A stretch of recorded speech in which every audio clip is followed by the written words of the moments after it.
Hi there, and welcome back to the studio, and welcome to another episode of the Creative Endeavor Podcast. This is the podcast bringing you inspiring stories from creative professionals from around the world. It's real conversations with real artists. And in this episode, I'm talking to Cody Oldham.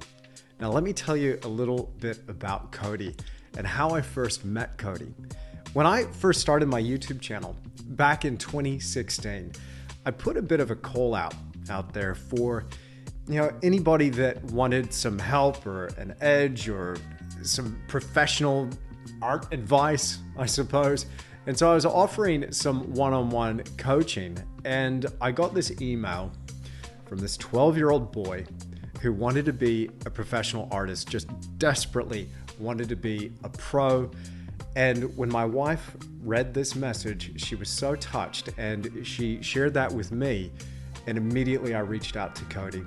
And so we started talking when he was just a young fella at 12 years old, and I was helping him with his art and giving him some tips and stuff to try to become a pro, and it was just awesome. I realized then that this kid really had something. He was incredibly talented, but what I saw in him was a fire, was a passion for art that really stirred something up within me.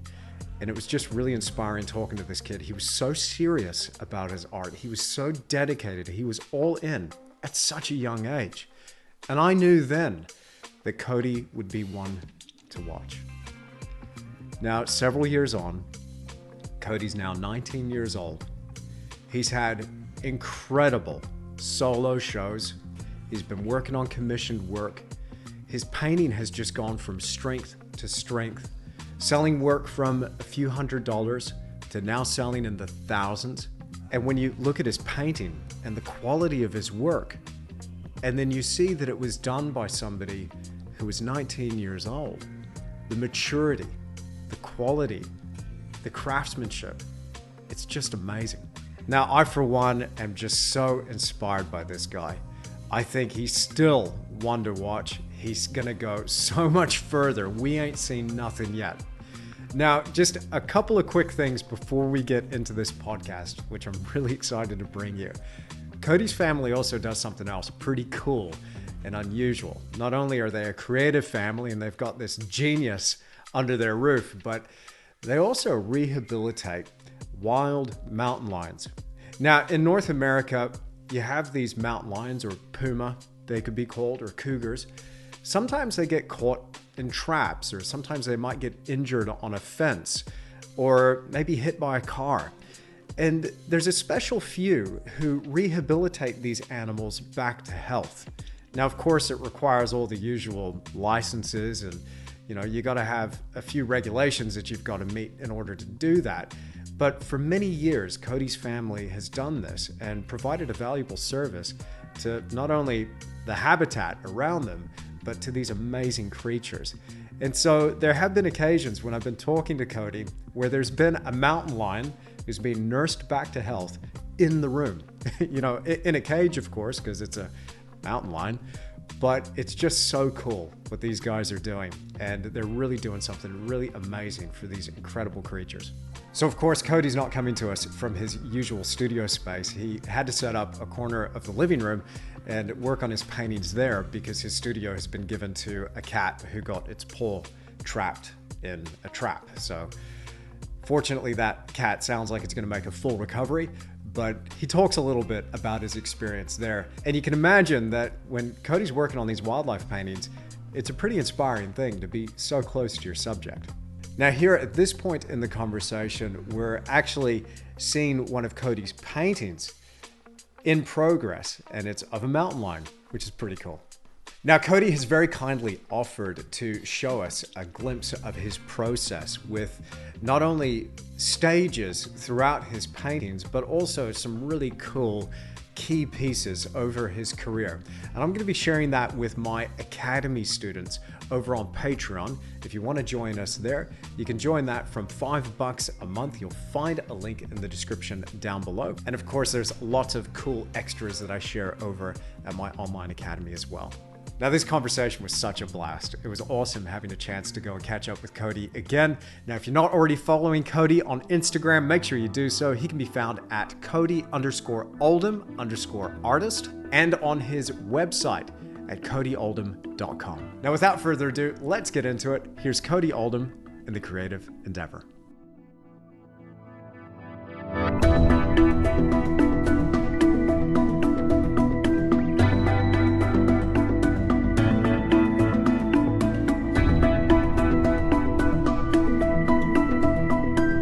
Cody Oldham, welcome to the Creative Endeavor podcast. Thank you so much, Andrew. It is a pleasure to be here. Oh man, I'm excited for this. I'm excited for this. Now, people would have heard from the introduction that we've been talking on and off for several years since you were about 12. Okay. Well, so yeah, it's been a really interesting road, my friend. And here you are. You're in Colorado.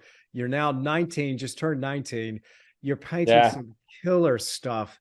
Cody, why don't we kick things off here? Because you've been on the Creative Endeavor before, but you were interviewing me. And this time I want to interview you. I really want to hear about and give me a snapshot of what is going on now. What are you doing with your art? How's it going? You're just painting some killer stuff. Oh, thanks, man. I appreciate it. Yeah, right now, if you're talking about the current projects I have going on right now, this thing behind me, this is a 24 by 30. I just got going of a couple mountain lions. I'm kind of trying out some new techniques right now. Still kind of being kind of I'd say, well, what is the word? Not too far into the process or into the journey of painting itself. I'm still exploring so many other techniques. So it's like, well, maybe I want to try something a little bit looser, or, I'm going to try something kind of photorealism here.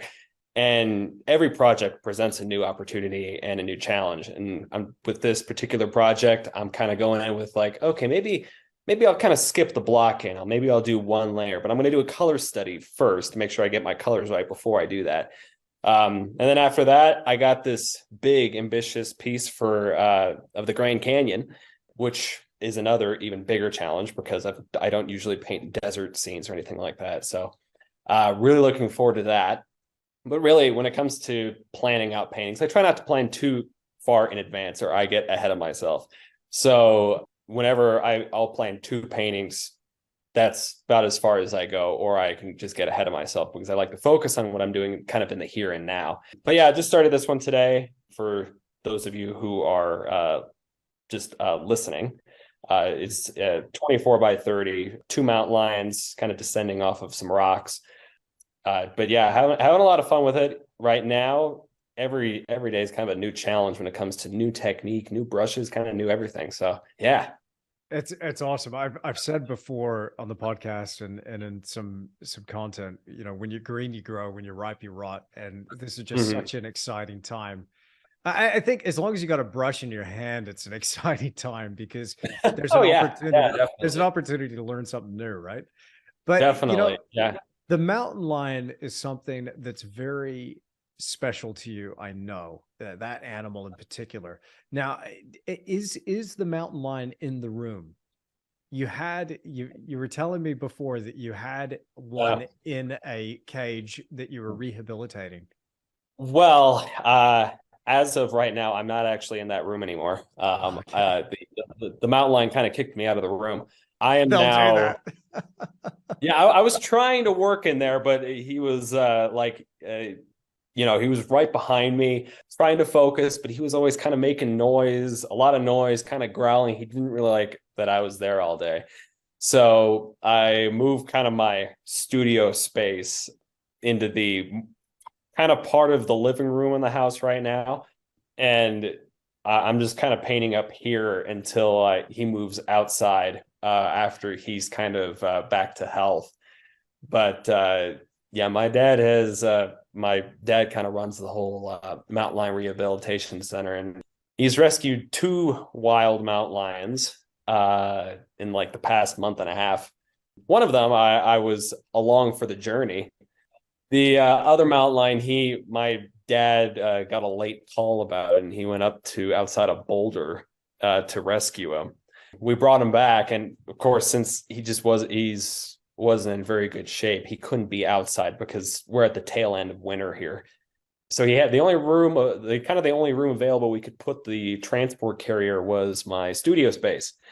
So I had lost like 30% of the studio space I had, and for like a week or two I tried to make it work. But I'm like, okay, it's a little bit of a distraction right now. I just need to focus. So I'm up here. I'm upstairs now. I want the listeners to picture though in their mind, like, yeah, you would find it difficult focusing with a mountain lion behind you. Okay, granted, it might be in a cage, but I find that nuts, man. That's so cool. That's so stinking cool. It's awesome. Yeah, I mean, I think the listeners would have to go back to like episode 10 to like, because I think we explained kind of the full story of like the mountain lion rehabilitation thing my dad does. Let me ask you, like, is it something that, I mean, reference is so hard to come by. So when you're going to be shooting reference for a picture, like what you're painting there, beautiful cat just descending this ridge line that I can see just the beginning stages of. Are you gathering photographs of your animals that you're rehabilitating?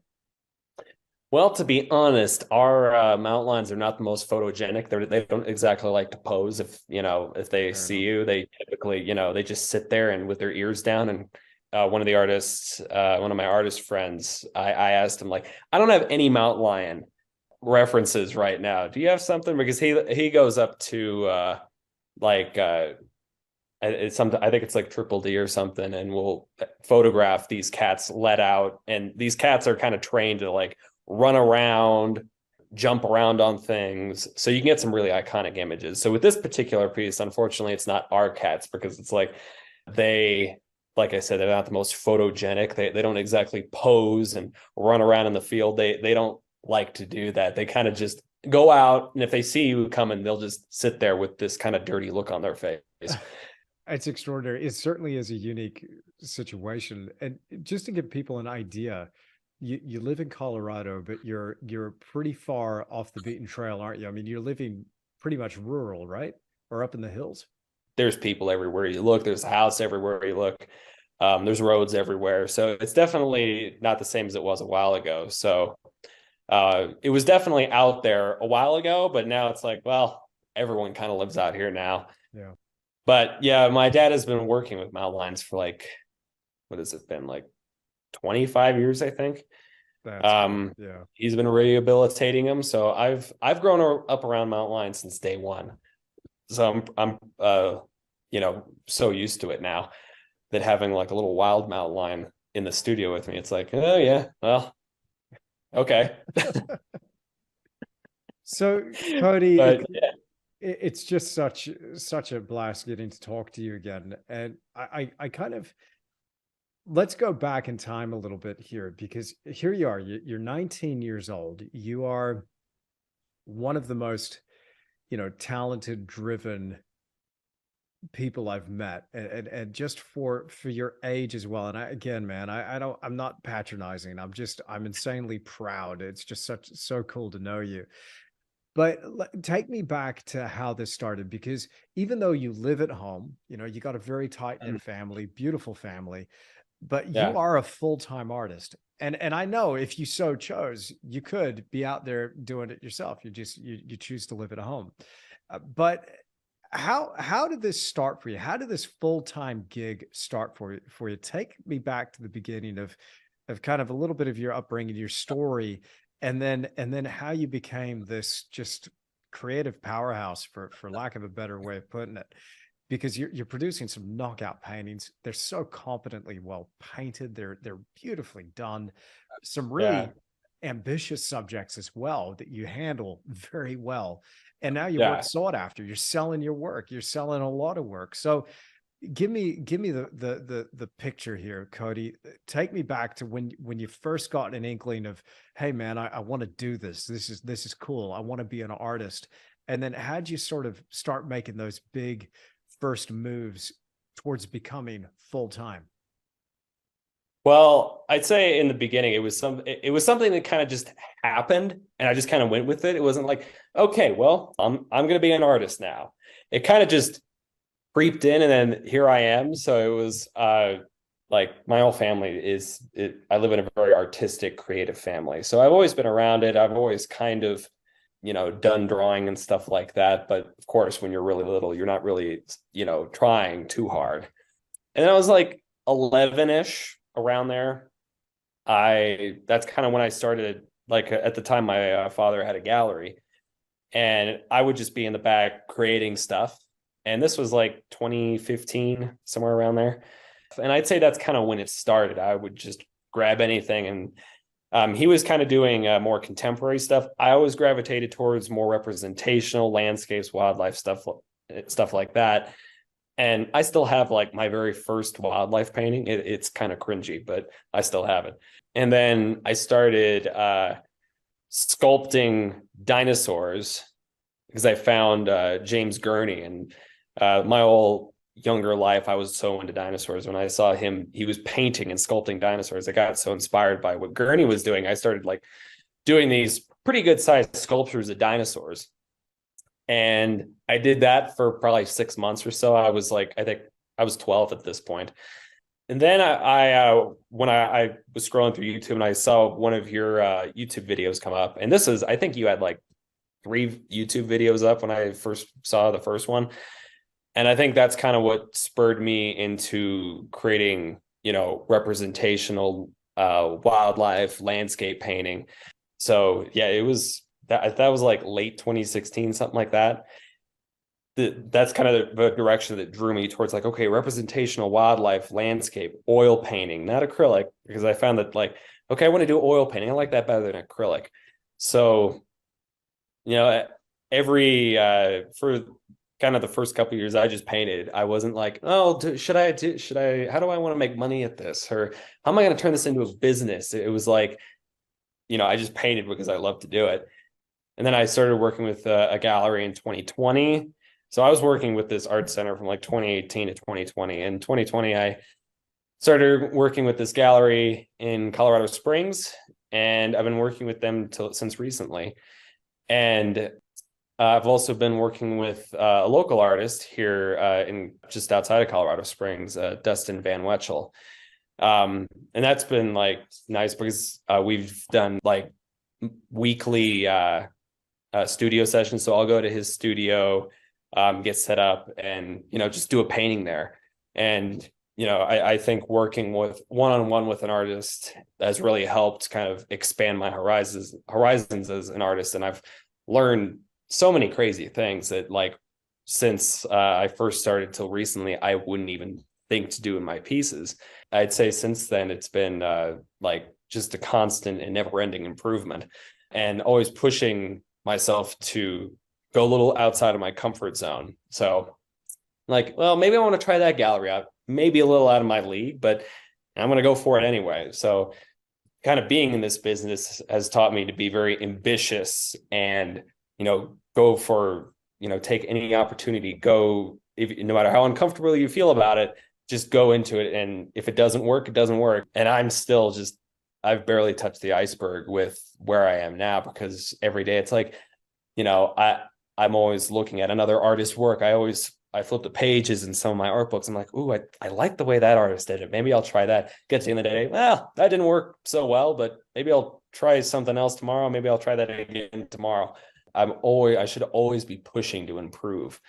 So right now it's like, okay, well, this painting is coming out a little differently than a painting I did a week ago. So every painting is a little bit different. What I'm hearing is a perspective that is quite uncommon, and it's just again, I don't mean to patronize Cody. I really don't. I just again, it's a perspective that's quite uncommon because not many people, have this hunger to improve continually. That constant, never-ending improvement.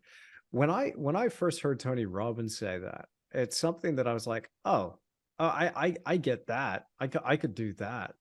And that's been something that I've stood by since day one, is just finding Mhm. some way, something you could do to just make it a little bit better.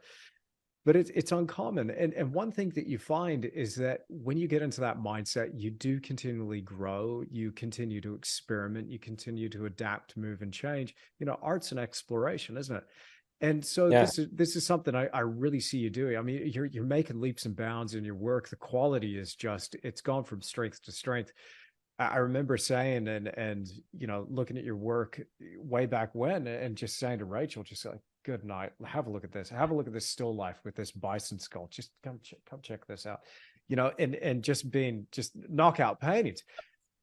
But this is the thing that I think not only has helped you, but it's helped me. It's not something that's just limited to art, isn't it? I mean, I think you could carry this anywhere through your life.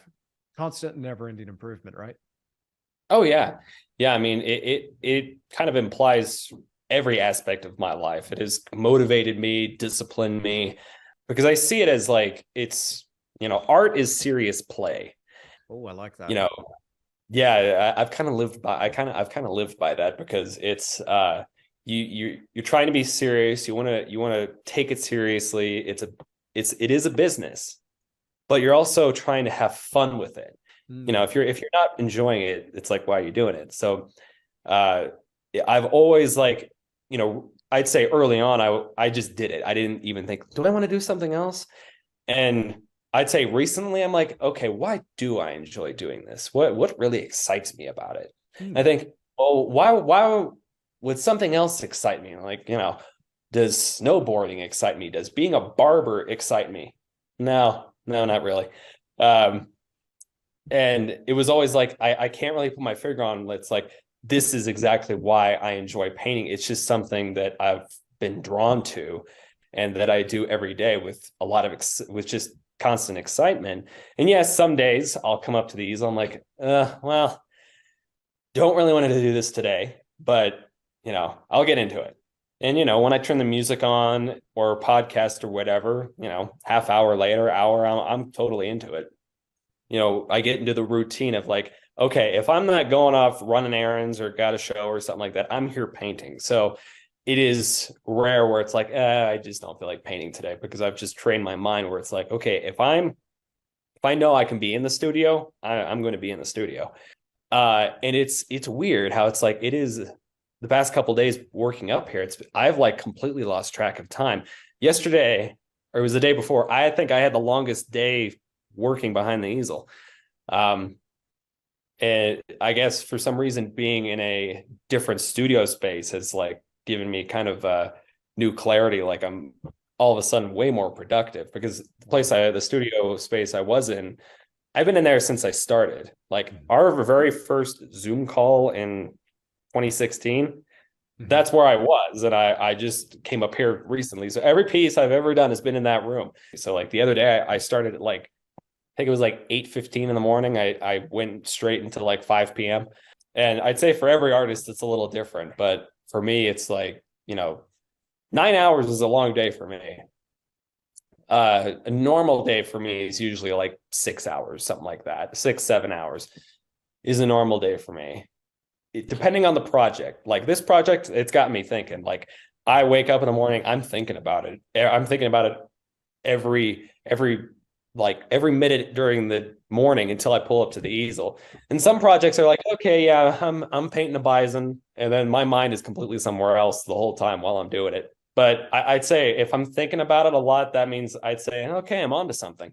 Usually I'm always like, okay, I have to do a block in for every painting I do.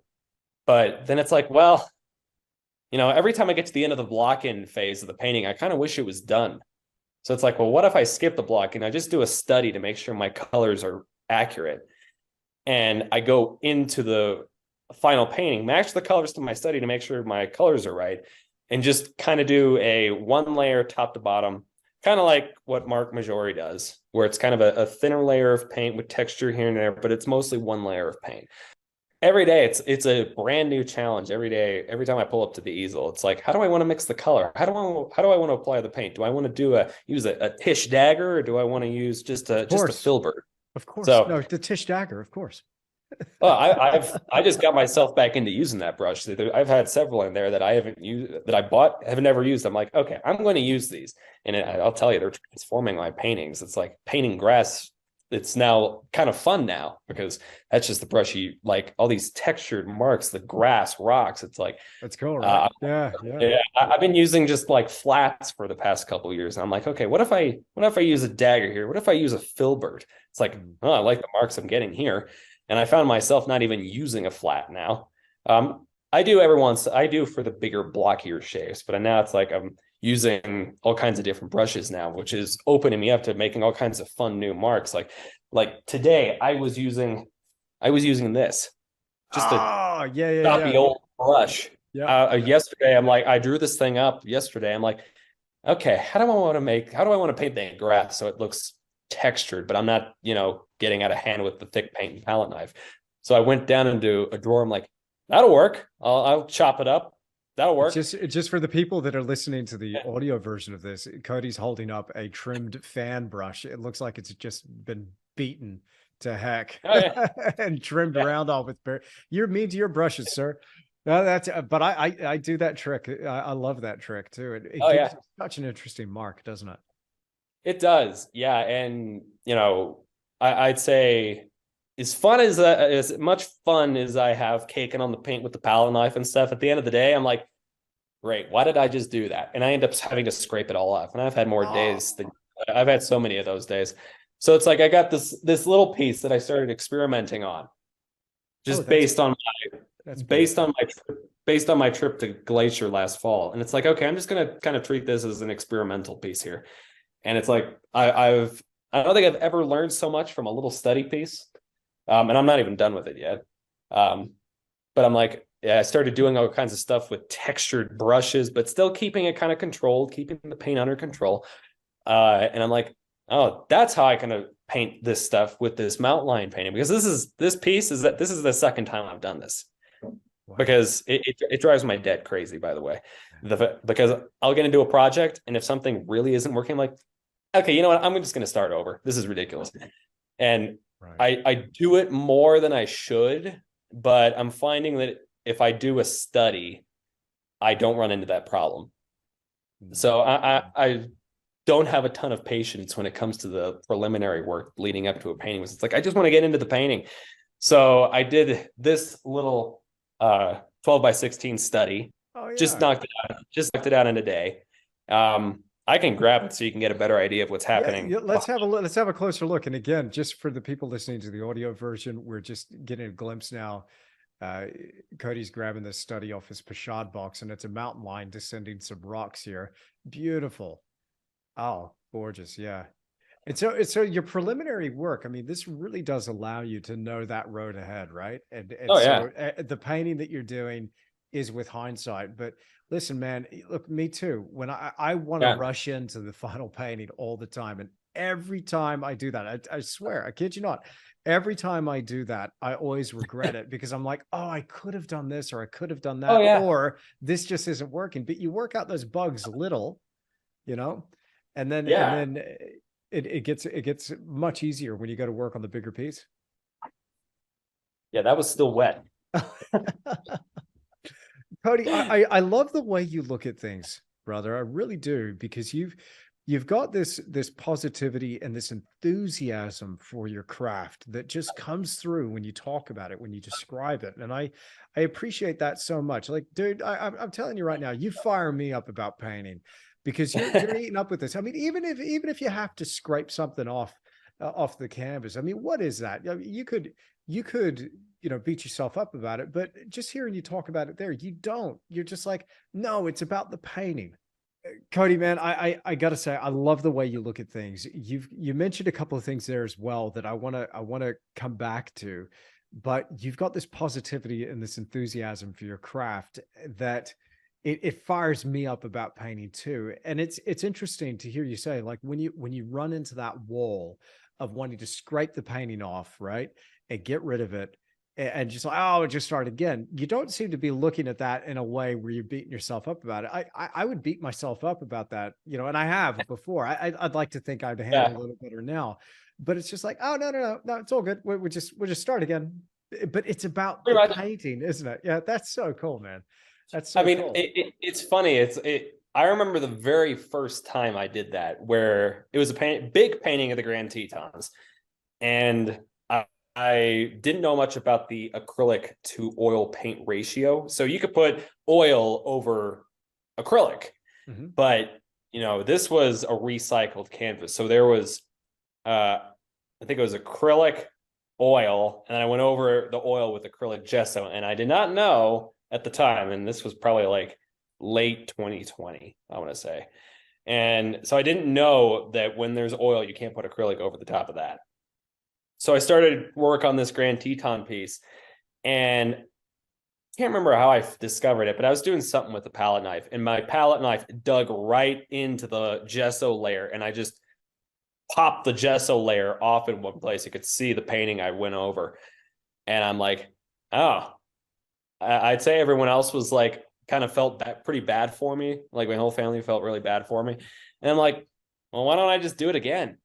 I think everyone was at the time was pretty surprised that I was doing that, and I was like, okay, well, I guess I'll do it again. I can do it better. That's Right. kind of how I look at it. Is like, if I'm gonna do it again, it's gonna end up looking a lot better than the first time I did it. The first time I did this, I don't know what's in store for the rest of the piece, but for what you could see now, I got that kind of upper half mostly done, and then there's this little rock right there, Mm-hmm. and in the first version, it was kind of rounded, flat, too soft, and I worked on it for probably 2 or 3 days. I just did this today, and I worked on that rock for probably, I don't know, 2 hours from start to finish. And it's like, then all of a sudden, oh, I nailed it. It's like, well, I learned a lot in the first version. So instead of 2 or 3 days, it took me 2 or 3 hours. I try to avoid it when I can. So now I'm like starting to understand the importance of the preliminary work, the studies, like what I showed you. Yeah, absolutely. How, okay, this is going to help me. Yes, I get impatient. I want to get into the big thing, but just do a study. It'll only take a day. And it was like, okay, just a day, just to sort things out. And usually it's a full day to get a design together. So this piece is made up of 3 different images, the landscape and the 2 mountain lions. And I learned how to use Photoshop from Van Wetchel, because he's worked with Photoshop since Photoshop became a thing in like the late 90s. So he knows the whole thing inside and out, and that's how he designs his pieces.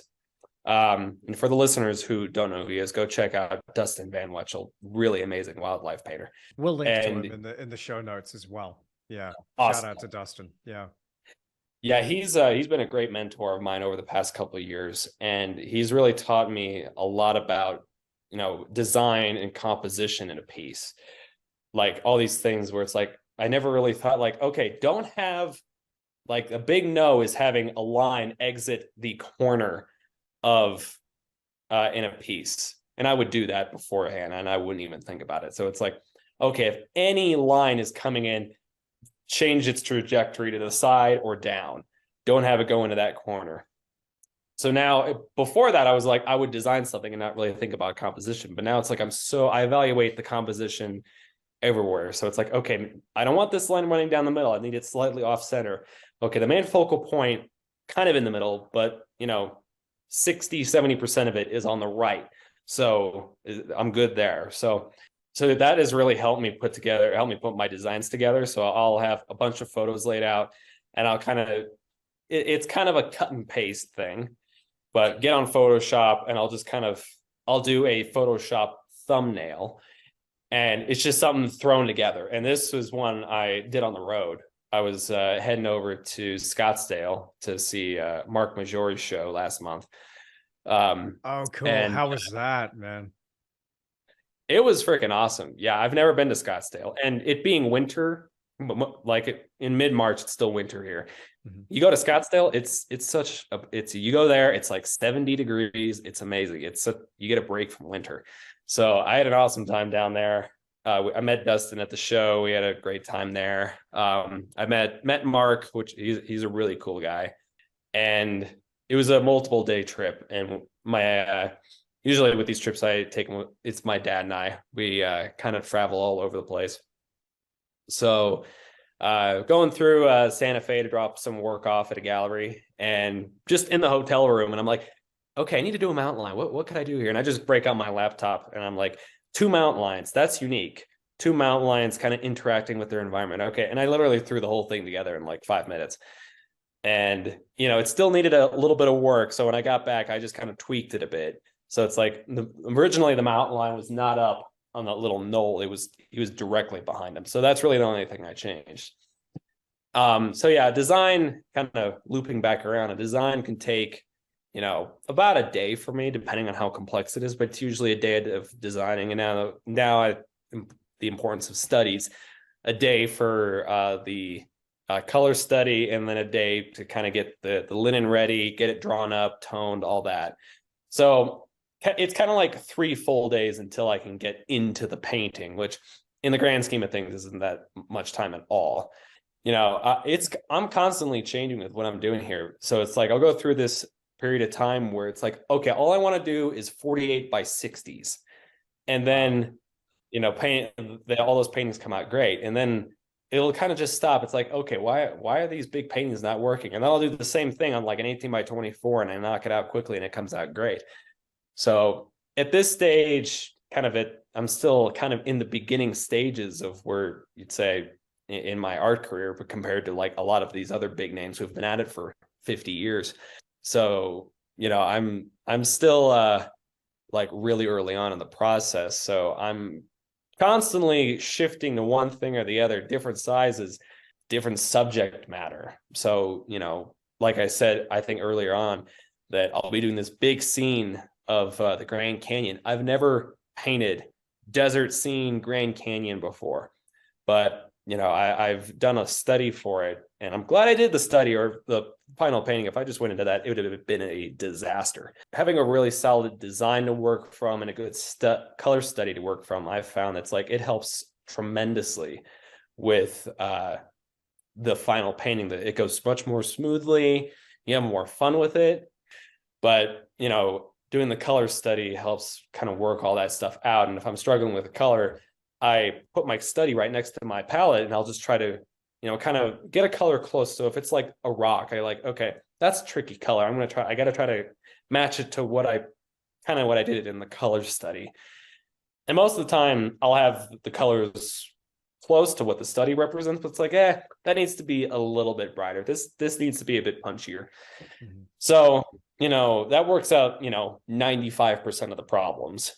But you get into the final painting, everything gets amplified. It's all so much bigger. So, I make a lot of changes kind of during the middle of the process. It's wonderful to kind of hear and get a glimpse of how you're putting these paintings together. I want to ask you some things to do with the business side of art, because this is something that I'm quite curious about. I'm just blown away again by your trajectory so far. I mean, here you are, you're now represented by galleries. And I know you might be kind of between things at the moment, but you've been represented by reputable galleries. How did you first kind of make your approach and get that? Because there's a lot of artists out there that, and I get this message all the time, Tisch, how do I get represented by a gallery? How does that work? How did it work for you? And what advice would you do it differently now? Or what advice would you give to somebody who really wanted to get represented by a gallery in this day and age? Well, I mean, every artist's approach is very different. And for me, the gallery method has worked very well. All the galleries, like I know some artists don't really like, the gallery takes 40, 50%. I've only encountered 40%, fortunately. And, I price my work kind of accordingly to that. And, like I said earlier, when I first got into the art center, it was like, you could just walk in the door, sign this thing, and they put your work on the wall. And that was really good for me in the beginning, like just to get my foot in the door. And then, I was with them for a while, and then kind of my last hurrah with it was the Manitou Art Center, just outside of Colorado Springs. they kind of, my last hurrah with them was a one-man show, and I think it was like their biggest show they ever had. They sold almost all my work, so it was like, I think it was like their biggest show they've ever had. Yeah, and then I got in. There was another gallery in Colorado Springs that I got into. The owner, I had a article. I think it was the Gazette, which is kind of the Colorado Springs newspaper, I think. The owner saw it, really liked what he saw, brought me in, and I was with that gallery till recently, and I've started to branch out quite a bit. I'm now represented by a gallery in Santa Fe called Legends of the West Gallery. I've been with them since January, and they have been really good to work with. And I have a one-man show coming up with those guys at the end of July. At the end of July, we could discuss more of that at the end of the show. You know, I kind of tried the, you know, YouTube and Patreon and all that, kind of like what you're doing. And because it was still kind of new to me, I'm like, oh, maybe I'll get into this. And I got into YouTube. And this was probably around 2020. I think I started a YouTube channel, and I put out probably a dozen videos, a little over, maybe, 15, 16 videos. And, I was really getting into it kind of a couple of videos in, but then it's like, okay, I don't know if the video thing is really for me, because I just want to paint. I just want to paint, get my work out there, and people to kind of get my work in front of people and continue painting. So it's like, I think that's when galleries started becoming more. It's like, I think I'm kind of more of I'd say old school artist who paints for galleries, does big shows, all that, kind of like a John Banovich. And, it kind of sucks in a way, because, I have a YouTube channel, and I have like something like almost 3,000 subscribers on my YouTube channel. Cool. I haven't put out a video since in like 2 years. I haven't put out a video. So it's like my channel continues to grow, but I'm like, I haven't put anything out. And I may go back to it. I already have one. Like recently I thought I was going to go back into it, but kind of changed my mind a bit. So I have a video of a recent piece I did, kind of just sitting there waiting to be edited. But I'm always leaving the door open for that. I may go back to YouTube. I may even try Patreon. But right now I'm trying to like focus on putting majority of my focus on getting better as an artist, and throwing all my attention on how to get just better at my craft. So I have the one gallery in Santa Fe, and I'm looking to say, okay, like looking at Jackson, like, okay, what galleries are up there? What could I look at in kind of that area? What about the Denver area? So, constantly looking for new avenues. But, galleries have always worked out, I'd say it's worked out pretty well for me. But I've also been here and there. I'll kind of plan a trip. I'm like, okay, I'm just going to go talk to these 6 galleries. And, I don't go in with, paintings under my arm saying, I want to be represented. That's my trick. Don't do that. Well, one gallery suggested I kind of do that. It was a little awkward, I'd say, so I didn't do it again. I'll just go visit half a dozen galleries. I just say, could I get your opinion on my work? And I'll just, I'll have my computer with me. And because, like when you walk into the door of a gallery, you don't really want to make it look, I would say you don't want to make it look like, that you're an artist coming in seeking representation, because I always get the impression, like, if that's what you look like, person at the front desk is going to look up and be like, oh, great, here we go again. So I'm like, I just want to casually walk in, look at some of the work on the wall, don't really give off the impression that I'm wanting to get into the gallery or anything. And then, I'll walk up and talk to whoever's at the front desk. If it's a gallery I'm looking at, like saying, okay, I really want to be represented here. Like going around looking at some of the galleries in Scottsdale, I went into a lot of them, and I would walk around like, this isn't really, not really my vibe. So, I had a lot of that. So I'd always walk around to make sure, like, is this a gallery that, I'd fit in? And then if it is, I'd keep it very casual, because initially I'd sound very, robot kind of a sound, like very rehearsed. Like I rehearsed everything that came out of my mouth.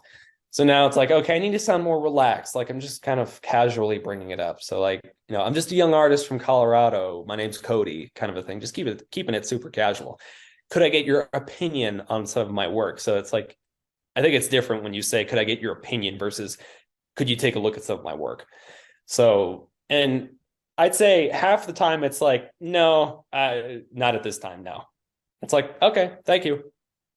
And then the other half, it's most of the time that the other half of the time it's they want to take a look, and they give me their feedback on it, and then usually they direct me to some other gallery. And I've only started doing this because I was with that one gallery in Colorado Springs for a little while, and just this year has been like, okay, this year is going to be different. I gotta challenge myself, put myself in uncomfortable situations, do something, do things I've never done before here. So going out and talking to galleries, I've never really done before. It was only like in January that I started doing that. So, and then like I will sometimes submit my work through like a gallery website, but sometimes like, that hasn't really worked. Like I'll just submit my work. Most of the time I don't hear anything back. So I think it's always good to go to a gallery in person and present yourself. I know you've brought up kind of like the pros and cons of being with a gallery. And, being with a gallery, like if they do a really good job at what they do, they sell your work, they're really nice to work with, and they sell your paintings. It makes it so you can spend more time actually working on your painting. And, they kind of, they handle like, shipping the painting to like, if someone bought the painting halfway across the country, they handle the shipping, sending it there, and you just get a check in the mail. So I'd say, the gallery route has always been like, I've always preferred that route over like, the video making or just selling direct, like, people contacting me and then wanting to buy directly from me, because I think some people, if they want to buy a painting direct from the artist, they think it's going to be cheaper, but it's kind of the same either way. So well, I think it has to be, right? It has to be the same either way, because you got to maintain market value. I'm sorry to cut you off there, Cody, but I think what you said there is just so important. And I hear this all the time, and I've had clients that have tried to discount the prices or work with me direct, going, oh, I'll get it on the cheap. It's like, well, hang on a second. If I give you the discount, I'm going to screw that person over there who paid full price as well, and myself, because you're trying to achieve a particular market value with your work and maintain that market value. People have got a lot of hangups about money and all that stuff. So let's put that to one side. But it's so important that you maintain that, and a discount could really kill that. And so that's you're doing it the right way, bro. Like it's smart. It's smart. Maintain that value, even if it's direct or through a gallery. Yeah, I mean, most galleries, they do offer discounts, but if they're a good gallery, they'll they'll call you and say, these people would like a 10% discount. Is that okay? And most of the time, if they want a bit of a discount, I'm good with it. I've had galleries just give people discounts and not tell me, and then it's like, why is there 10% missing out of this check? And they'll just give these people discounts, and they don't tell the artist. And I've had that happen to me. And that's usually like, if they call and ask me about it, I'm more inclined to say, yeah, you can have a 5% discount. But if the gallery just goes ahead and gives the discount, doesn't really tell the artist, then I'm like, that's not really being honest here. And I've had that happen before. So, I found social media to be a great platform to kind of market and promote these things I have at these galleries. So as of right now, I'm heading up to Jackson in like a week and a half to talk to a bunch of galleries up there. And it's kind of just like, I'm going up there, talking to them. Don't know what's going to happen. Maybe I'll, work with a gallery up there. Maybe not. I don't know.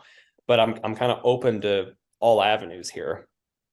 And I think some artists, rejection can kind of hit them hard. I hear a lot of younger artists who, like, they maybe want to get out into the gallery market, but they don't want to be rejected. And usually that keeps them from actually doing it.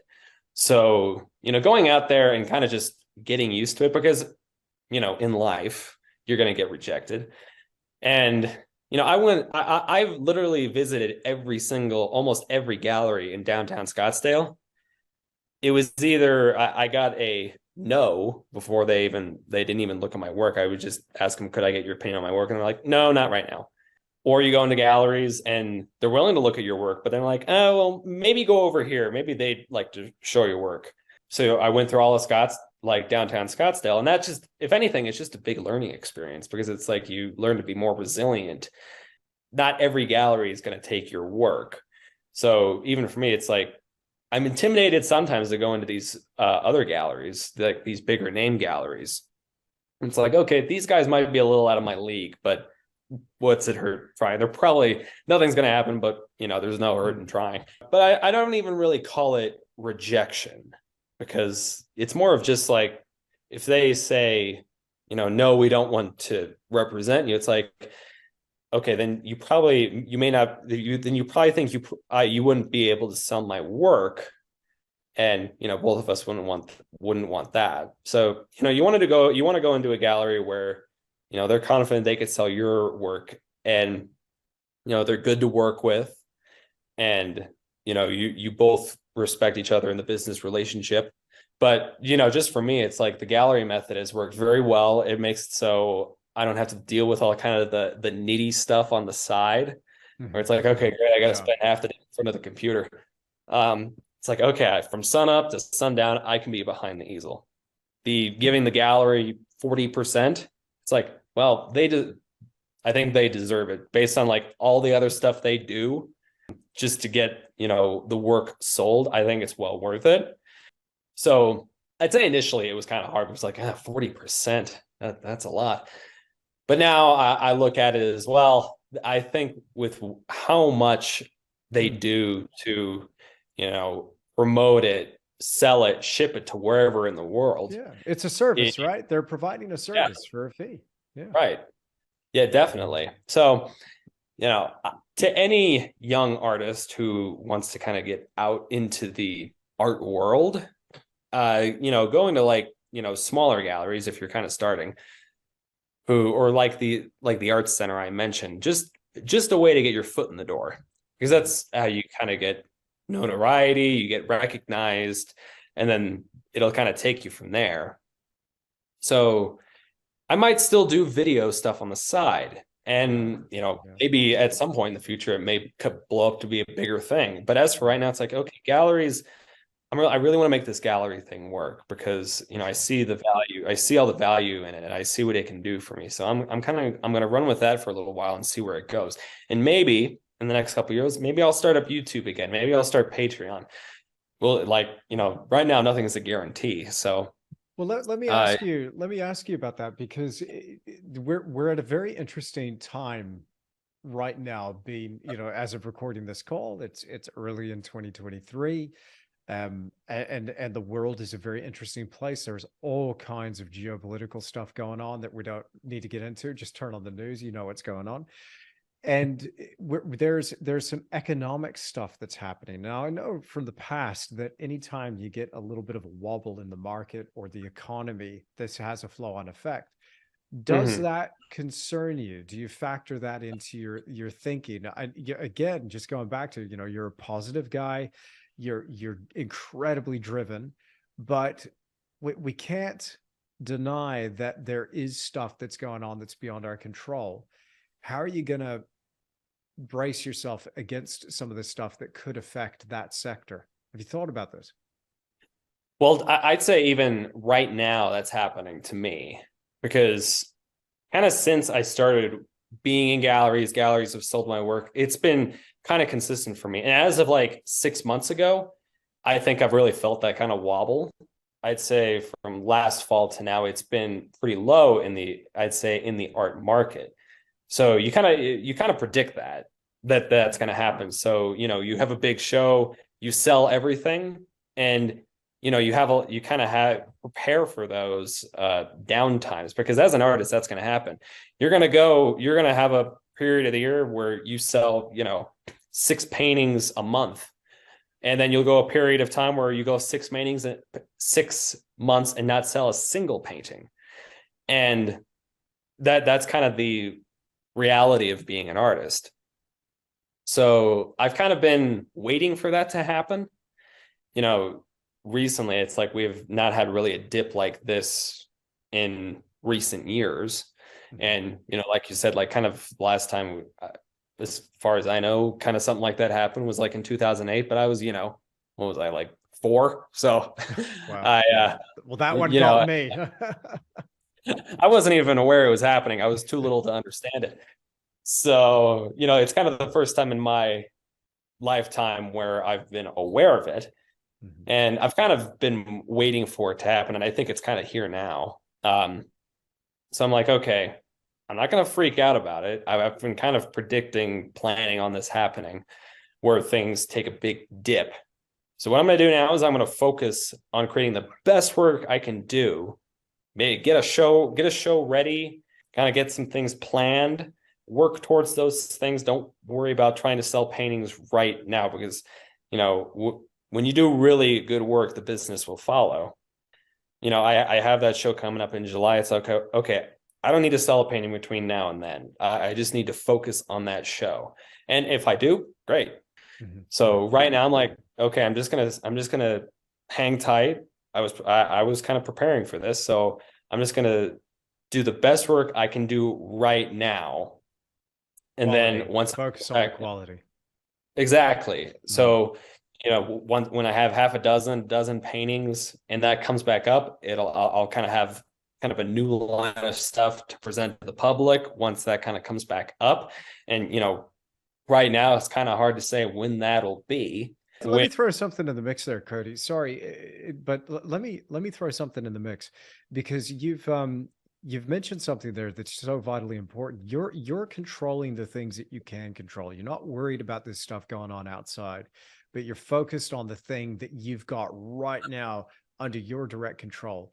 And right. I love that you're a glass half full guy.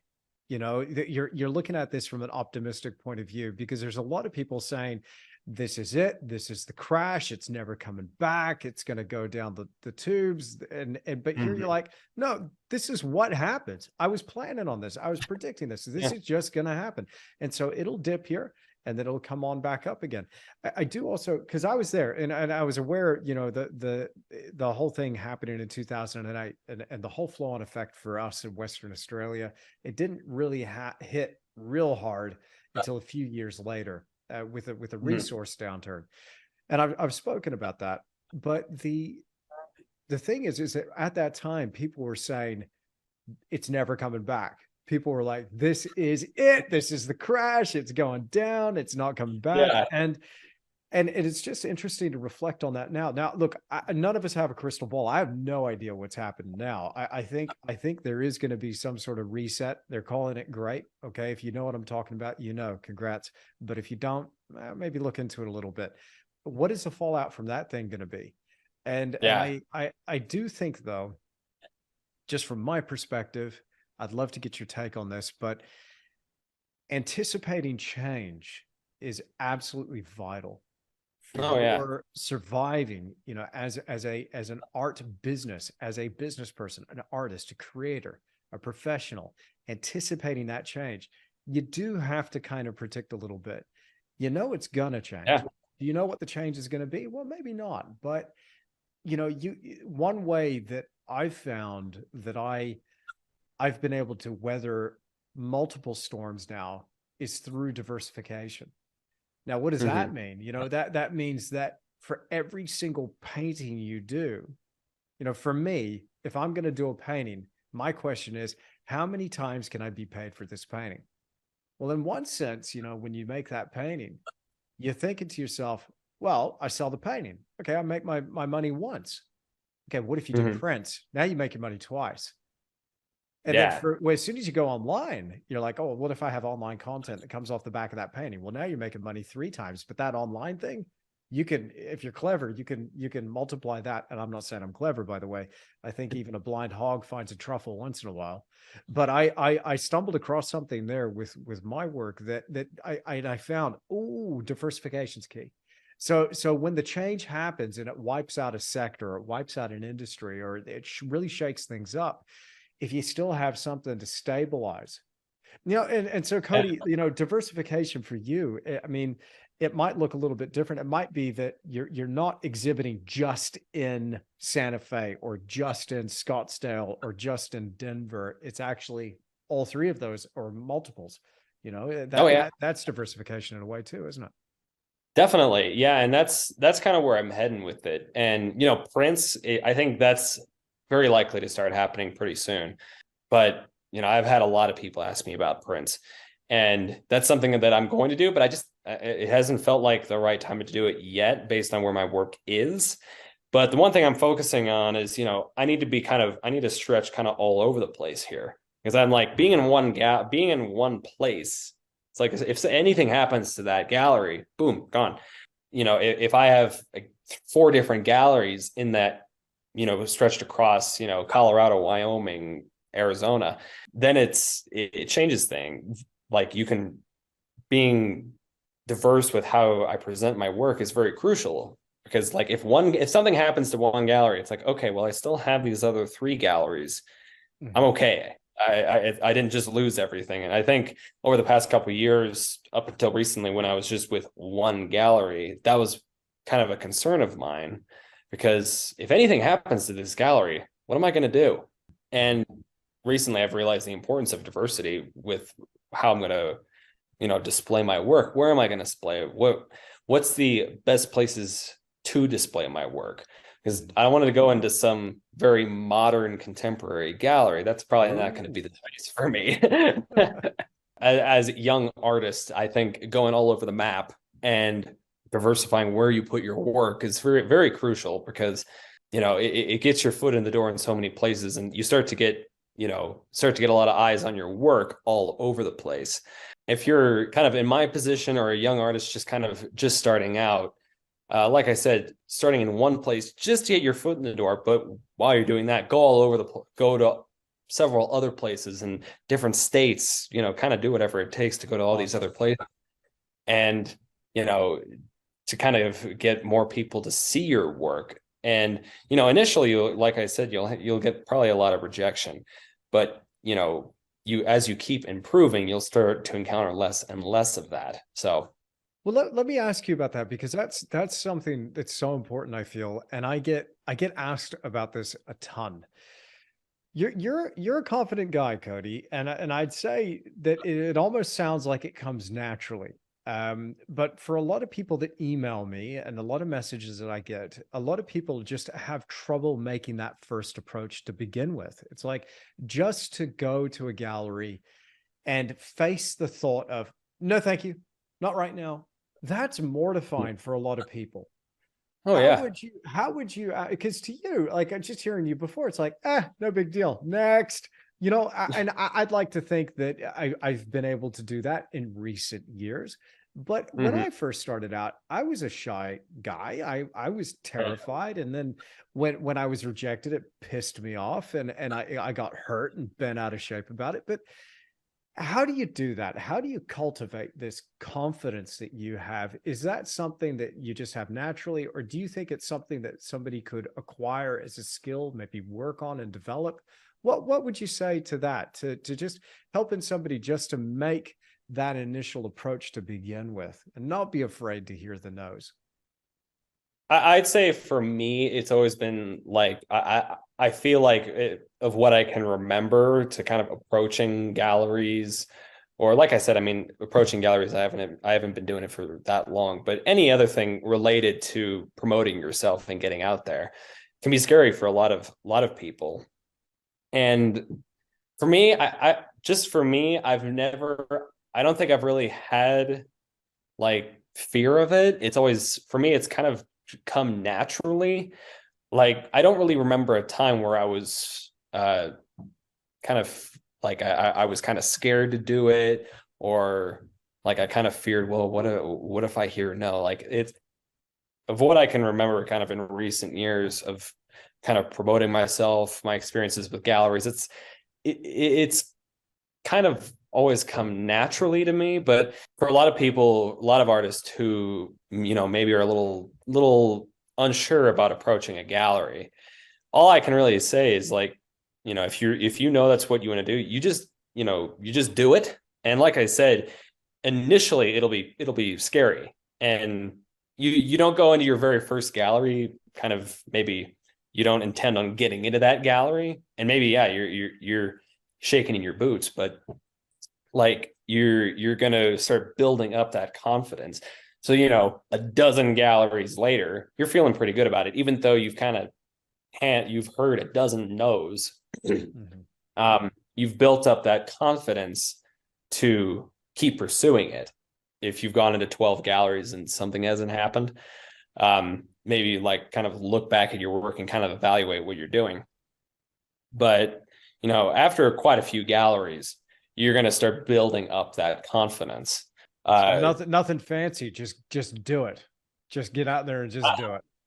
I'd say that's kind of my advice. And, even initially, I think it's good to contact, like if you want to, get in touch with the gallery. Like for me, most of the time I've just walked in, and, that's worked out in some cases. Sometimes it doesn't.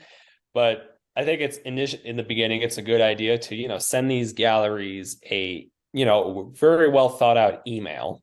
I think sending an email, then getting in touch via email, and you start having these conversations back and forth. I think going into the gallery, it's not as scary.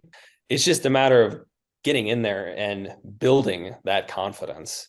And I think ultimately that's the best way to do it, is getting into it. I don't think there's really any like secret way. If you do this, then you'll be confident. You just got to get into it.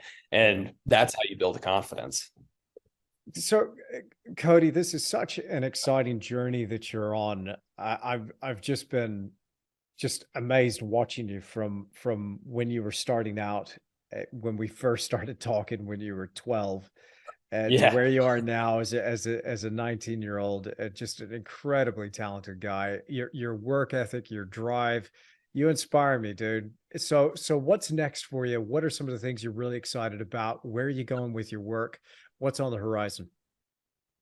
That's kind of I'd say a trickier question, because I a lot of the time I'm like such in the here and now with what I'm doing, that sometimes I'm like, okay, whoa, what am I doing what am I doing in the next month or two?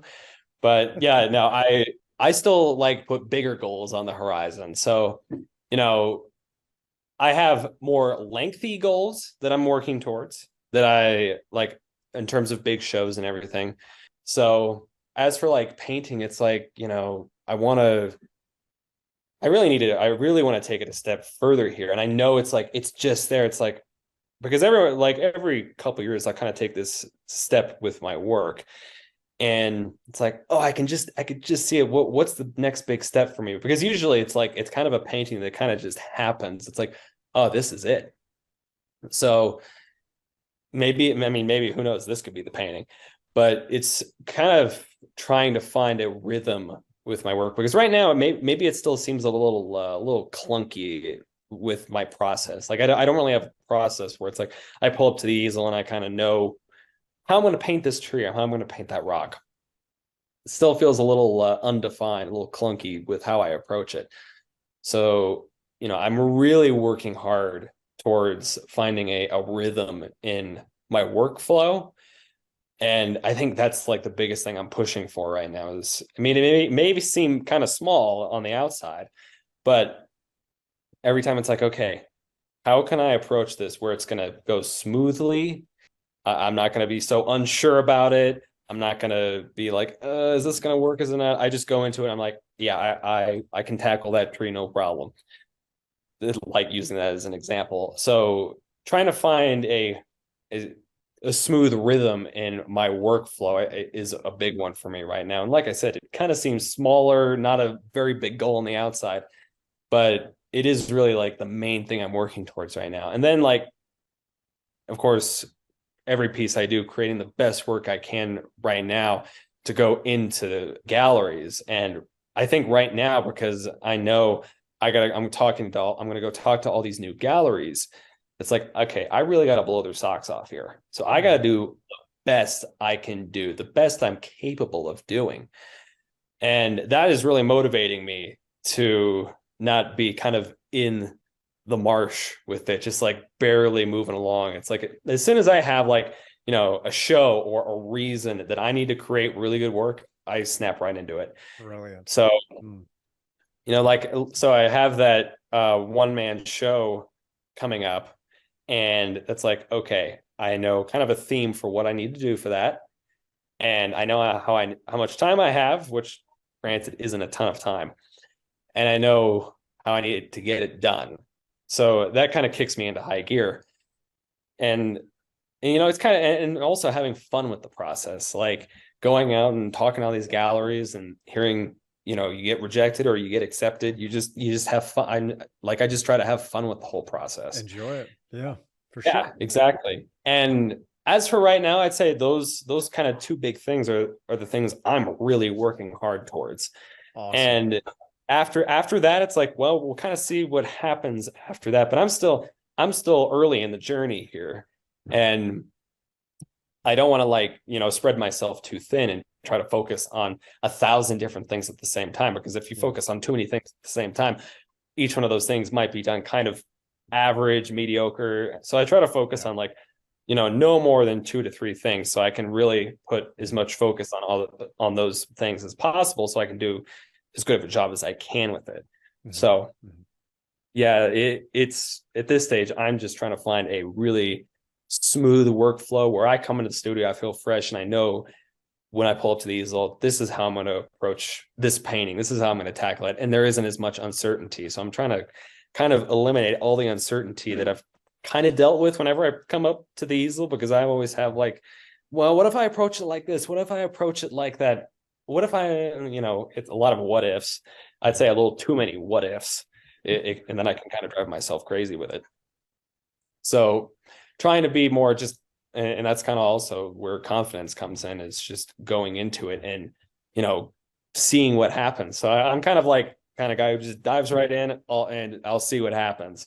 I don't want to overthink it. So I hear it. Yeah. That's awesome, man. In my situation, it is a little unusual to have someone my age doing what I'm doing. And for a lot of people, it can be a little daunting to go into being an artist, especially at a younger age, if you're in your teens or something. Some people maybe don't have the support behind backing them up or anything like that. But I'd say if there's any well, do I want to do it? You just got to do it. If there's any little thing just saying, well, do I want to do it? You just got to do it. And I'd say it takes you some pretty crazy places when you're really ambitious with it. And if you decide to get into it, become really good at it. Just do the absolute best you can. And yes, there'll be some frustrations along with it, but that's part of the process. And just getting into the process, just looking at, absorbing all the other information. Look at the greats, look at the masters, and learn from them, and also learn from the people who, the artists today, that maybe you can even go to their studios and see what they're doing, just get it super inspired with what's around you, because talking to other artists, seeing other artists' artwork in person, maybe even seeing their process with how they do it. I think for any young artist to have a mentor is really important. Because I think that really helps anybody's trajectory as an artist, is, to have, you have your other resources, you learn from other artists, but having a mentor to work with is really important, because that's how you can pick up on some really important knowledge from working with an artist for 6 months. It's amazing what you'll learn. That's awesome. And you just kind of go all in, no hesitation, because I think a lot of young artists, if they're 16, 15, something like that, they have some hesitation. And just going all in on it, Just be super ambitious, do everything you can, and most importantly, like sit behind that easel and work your butt off and become as good as you possibly can. And ultimately, success will follow. People see that you are committed to what you're doing and can see that you are just getting better by every painting. They're gonna like, and I'm kind of more referring to galleries here, like if they see that you are committed to what you're doing, they're gonna say like, okay, well, kind of like in my situation where, okay, well, his work is like this now, but imagine what it's going to be like in 5 or 10 years. Good night. So once anybody sees that commitment, they're going to be more willing to work with you, to represent you, to sell your work, rather if it's a mentor or a gallery. In the initial stages, you don't have to go fancy. Just get some paint, get a canvas, get what you can, and just start working. And over time, you'll start building, like I said, more confidence in what you do. You're going to start building discipline, because I think being an artist is a really good way to discipline yourself in kind of all walks and all aspects of life. Interesting. Okay. Because if you treat your art business seriously, but like I said, you still have fun with it. You don't treat it too seriously. That's going to kind of go throughout all aspects of life. You're going to be productive in the morning. You're going to get up early. You're going to get in front of the easel early. You're not going to stop till the sun goes down. Once you kind of get into that mindset of like that's how you run your business, it kind of goes throughout all aspects of your life, and ultimately will just make you more of a ambitious, confident individual. And I think that's what being an artist has really helped and contributed, is just helping me be more confident and ambitious in what I do and kind of all aspects of life. Awesome. So yeah. Awesome, man. Awesome. Cody, you fire me up. You fire me up, man. I want to go paint something. I just really appreciate this time. And, this was cool, having a chance to catch up with you again and record it for the Definitely. podcast and get just a little bit more of a glimpse into your world. But I really appreciate it. Thank you so much, Cody, for being on the Creative Endeavor. It's been a pleasure, Andrew. Thank you so much for having me. Now, I don't know about you, but I am fired up. I really want to go and paint right now. That was hugely inspiring. A massive shout out and thank you to Cody for joining me.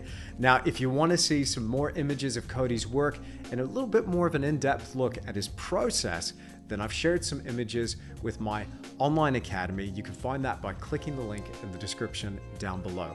But of course, you can find Cody's work at Cody_Oldham_artist and on his website at CodyOldham.com. Now, Cody has agreed to join me once again in the not too distant future and catch us up on the results of his one-man show in Santa Fe. So I'm really looking forward to bringing you that. But thank you so much for joining me here in the studio. I'd love to hear what you thought of this episode of The Creative Endeavor. Leave me a comment down below. Make sure you click that like button and subscribe. And I'll see you again in another episode of The Creative Endeavor.